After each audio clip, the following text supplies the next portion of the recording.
Bismillahirrahmanirrahim. Assalamu alaikum dear students. Today in Alomar Science Academy we shall discuss about complete exercise of chapter number 7 class 9 chemistry which is electrochemistry. So हम इसमें पहले MCQs को discuss करेंगे क्योंकि हम जानते हैं कि 12 मार्क्स के MCQs आते हैं आपके केमिस्ट्री के पेपर में एंड अबव 90% जो MCQs हैं वो आपको एक्सरसाइज में से आते हैं. सो आज हम पहला एमसीक्यूज देखते हैं जी. कहते हैं spontaneous chemical reactions takes place.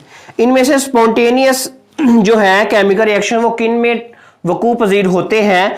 तो पहला है electrolytic cell, galvanic cell, Nelson cell, down cell. यानी कि नेल्सन सेल और डाउन सेल जो है आपका वो इलेक्ट्रोलाइटिक सेल की ही किस्म है. सो ये नॉन स्पॉन्टेनियस है दोनों. तो स्पॉन्टेनियस कौन सा होगा? बीटा ऑप्शन हमारे पास जो कि गैल्वेनिक सेल है. क्या? बीटा ऑप्शन जो कि क्या है आपके पास? Galvanic cell. ये आपने याद रखना है क्योंकि इसमें स्पॉन्टेनियस प्रोसेस होता है, केमिकल रिएक्शन से आपको जो है इलेक्ट्रिसिटी मिलती है. देन सेकंड है formation of water from hydrogen and oxygen is. यानी कि वाटर का बनना हाइड्रोजन से और ऑक्सीजन से. ये कौन सा प्रोसेस है, कौन सा अमल है? सो इसमें सबसे पहले एसिड बेस रिएक्शन ये तो नहीं है. सी वाला न्यूट्रलाइजेशन ये तो नहीं है. न्यूट्रलाइजेशन किसे कहते हैं? The definition of neutralization is that when the combination of यानी कि एसिड और बेस रिएक्ट करते हैं उससे हमारे पास एक साल्ट प्रोड्यूस होता है, उसके साथ जो है वाटर मॉलिक्यूल, उसे कहते हैं हम न्यूट्रलाइजेशन. ये भी नहीं है. फिर डिकम्पोजिशन भी नहीं है क्योंकि इसमें तो मिलते हैं. सो लेट्स से दैट ये हमारे पास ए ऑप्शन है. और क्यों है? रिडॉक्स रिएक्शन है. कौन सा रिएक्शन है? Redox reaction. ये आपने याद रखना है. कैसे है देखें जी. हमारे पास होता ऐसे है कि दो हाइड्रोजन यानी मैं कॉम्बिनेशन के लिए molecules, let's suppose this is oxygen का मॉलिक्यूल ये है तो हमारे पास 2H2O पानी का के दो मॉलिक्यूल बन जाते हैं. होता ये है कि हमारे पास हाइड्रोजन की जो वैलेंसी है क्योंकि ये इलेक्ट्रॉन एक्टिविटी पानी का मॉलिक्यूल ऐसे होता है, उसका स्ट्रक्चर इस तरह यानी कि हाइड्रोजन बॉन्डिंग से ये बनता है. सो ऑक्सीजन की इलेक्ट्रॉन एक्टिविटी ज्यादा है. जब ऑक्सीजन की इलेक्ट्रॉन एक्टिविटी ज्यादा है ये अपनी तरफ इलेक्ट्रॉन को ज्यादा अट्रैक्ट करेगा. सो ये पार्शियली नेगेटिव होगा, ये पार्शियली पॉजिटिव. सो ये इलेक्ट्रॉन देने वाला है, ऑक्सीजन इलेक्ट्रॉन लेने वाला है, यानी कि ऑक्सीडेशन रिडक्शन दोनों इसमें होती है. सो इसलिए इसमें रिडॉक्स प्रोसेस होता है, रिडॉक्स रिएक्शंस होते हैं. ये आपने कीप इन माइंड रखना है. देन है हमारे पास number 3 MCQs. Which one of the following is not an electrolytic cell? इनमें से आपके पास कौन सा जो है इलेक्ट्रोलाइटिक सेल नहीं है? पहला ही हमारे पास आ गया है तो इसमें बी वाला बीटा गैल्वेनिक सेल. फिर वो यही आपके पास ऑप्शन आ गया गैल्वेनिक सेल. देखें गैल्वेनिक जो है खुद ब खुद जो है उसमें होता है. तो electrolytic cell non spontaneous cells हैं. सो डाउन सेल जो है नेल्सन सेल इलेक्ट्रोलाइटिक सेल की ही इकसाम है. तो हमारे पास जो गैल्वेनिक सेल है वो इलेक्ट्रोलाइटिक सेल नहीं है. Is it okay? Then dear students number 4 MCQs is that the oxidation number of chromium in potassium dichromate. क्या? पोटाशियम डाइक्रोमेट में जो है हमारे पास क्रोमियम का ऑक्सीडेशन नंबर कितना है? बीटा ऑप्शन राइट ऑप्शन है. पहले मैं आपको राइट ऑप्शन बता दूं वो +6 है. हाउ? कैसे? देखें K2Cr2O7. इसमें आप क्या करें? आपने इसकी ऑक्सीडेशन स्टेट फाइंड करनी है. तो यानी कि 2 इसके एटम है, ऑक्सीडेशन स्टेट ऑफ पोटाशियम, फिर +2Cr इसका ऑक्सीडेशन स्टेट ये हमने फाइंड करना है. +7 जो है वो ऑक्सीजन के हैं, इनको 0 के इक्वल रख लेना क्योंकि ये हमारे पास as a whole neutral compound है. देन पोटाशियम का आपको पता है ऑक्सीडेशन स्टेट जो होती है वो +1 होती है. फिर क्रोमियम की हमने फाइंड आउट करनी है. Then as you know that the oxidation state और oxidation number of oxygen is normally -2. So it will be like that of this +2Cr -14 is equal to 0.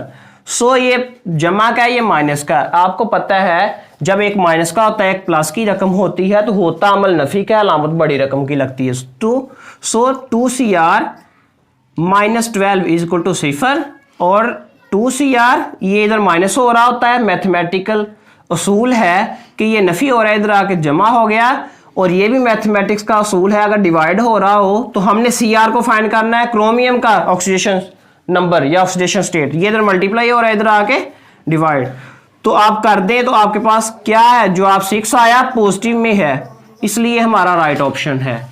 समझ आ गई आपको। नेक्स्ट है question number 5, which one of the following is not an electrolyte, इसमें से electrolyte कौन सा नहीं है, तो आपके पास राइट ऑप्शन है शुगर सोल्यूशन। कौन सा? Sugar solution. कैसे?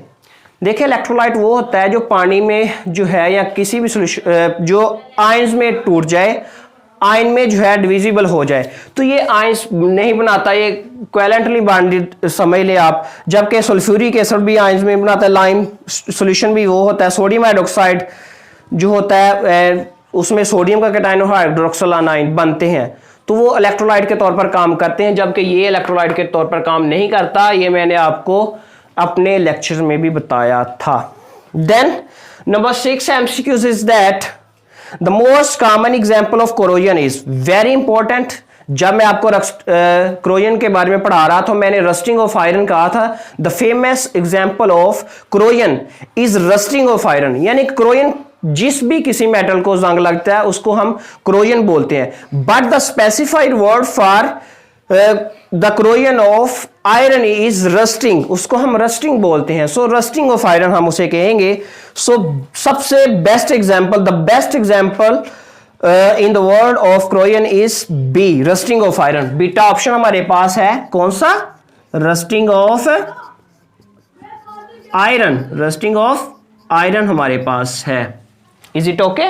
नेक्स्ट है question number 7, Nelson cell is used to prepare caustic soda along with gases, which one of the following is produced at cathode, तो कैथोड पे हमारे पास जो है कौन सी गैस प्रोड्यूस होती है, ये हमने इलेक्ट्रोलाइसिस ऑफ वाटर में पढ़ा था, तो हमारे पास बीटा ऑप्शन राइट है, हाइड्रोजन गैस प्रोड्यूस होती है, ये आपने याद रखना है।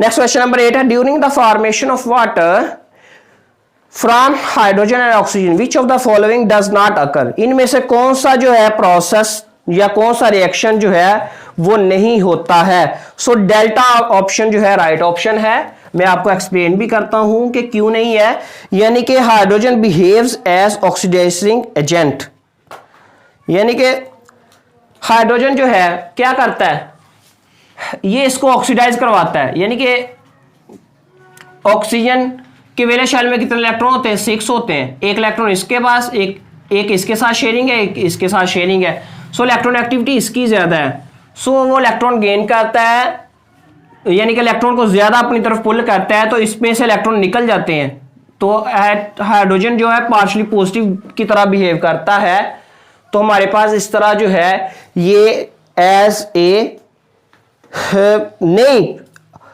जो है ऑक्सीडाइजिंग एजेंट के तौर पर काम नहीं करता, इसलिए हमारे पास delta option right one option है। नेक्स्ट है 9, the formula of rust is, ये भी मैंने आपको रस्टिंग में पढ़ाया है, हाइड्रेटेड वाटर, यानी कि हमने क्या पढ़ा था? हाइड्रेटेड आयरन ऑक्साइड, ये आप नोट कर लें, हाइड्रेटेड आयरन ऑक्साइड इसका नाम है, और इसका फार्मूला क्या है? हमारे पास अल्फा ऑप्शन राइट ऑप्शन है, वो क्या है जी? ए जो है Fe2O3.NH2, ये हमारे पास हाइड्रेटेड जो है आयरन ऑक्साइड का फार्मूला है, इसी को हम रस्ट कहते हैं, रस्टिंग, ठीक है, यानी कि जंग लगने का ये formula. Then the last MCQ is that in the redox reaction between zinc and HCl the oxidising agent is, तो उसमें ऑक्सीडाइजिंग एजेंट हमारे पास कौन सा होता है? तो हमारे पास जो है राइट वन ऑप्शन वो जो है H पॉजिटिव है, बीटा ऑप्शन। कौन सा ऑप्शन राइट है? Beta H positive. क्यों होता है वो भी मैं आपको एक्सप्लेन करता हूं। इसलिए होता है dear students, let's see that आपके पास जब जिंक और हाइड्रोक्लोरिक एसिड रिएक्ट करते हैं, लेट्स से दैट जिंक, ये मैं जिंक प्लस HCl जब रिएक्ट करते हैं, तो मैंने इनको बैलेंस करने की खातर मैं 2HCl ले लेता हूं। होता यह है कि हमारे पास जिंक क्लोराइड क्या बनता है? जिंक क्लोराइड प्लस H2 बन जाती है गैस। देखिए होता ये है, आपको पता है कि जिंक जो है जैसे HCl है, इसमें हमारे पास HCl बॉन्ड होता है, इसकी इलेक्ट्रॉन एक्टिविटी ज़्यादा है, so it will be partially negative. इसकी इलेक्ट्रॉन एक्टिविटी कम है, it will be partially positive. So ये जो है पार्शियली पॉजिटिव बन जाएगा, क्योंकि 2 है तो 2 बन जाएंगे पार्शियली पॉजिटिव और पार्शियली नेगेटिव ये। अब देखें, आपको ये भी पता है जिंक के पास की वैलेंसी +2 होती है, ठीक है। तो जब इससे इलेक्ट्रॉन का लॉस हो गया, इसके वैलेंस शेल में 1 इलेक्ट्रॉन होता है, ठीक है, वो हाइड्रोजन से निकल गया, तो अब इसकी 2 वैलेंसी है पॉजिटिव में, ये नेगेटिव वाले 2 हैं। सो जो है ये जिंक अब न्यूट्रल है, तो इन्होंने मिलके गैस बनानी है H2O। क्या बनानी है? H2 गैस बनानी। तो इनको एक इलेक्ट्रॉन चाहिए, एक इलेक्ट्रॉन चाहिए। फिर इनको वैलेंस शेल में जब एक इलेक्ट्रॉन किसे गया, इसने जो लूज किए Zn पॉजिटिव ने जो लूज किए वो इन्होंने एक ले लिया और शेयरिंग करके हमारे पास क्या बना दिया? H2 गैस बना दिया, ये बन गया। और Zn पॉजिटिव 2 जो है ये क्लोराइड का एक आयन, ये मिल गया, फिर ये क्लोराइड का एक आयन, ये भी मिल गया। यानी कि -1 वाले 2 और पॉजिटिव वाला 1, यानी कि इस तरह ये हमारे पास neutral compound Zn zinc chloride बन गया। सो इसको ऑक्सीडाइज किसने करवाया? H पॉजिटिव ने करवाया है ना, इसलिए हमारे पास जो है ये एज ए ऑक्सीडाइजिंग एजेंट काम करता है। आई होप आपको बड़े अच्छे से समझ आ गया होगा।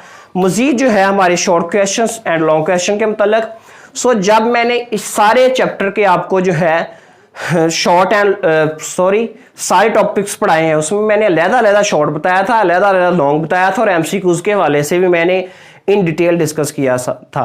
सो you can consult the our lectures. So मजीद लेक्चर्स के लिए आपने हमारे चैनल को ज़रूर लाइक शेयर सब्सक्राइब करना है। Thank you. अल्लाह हाफिज़।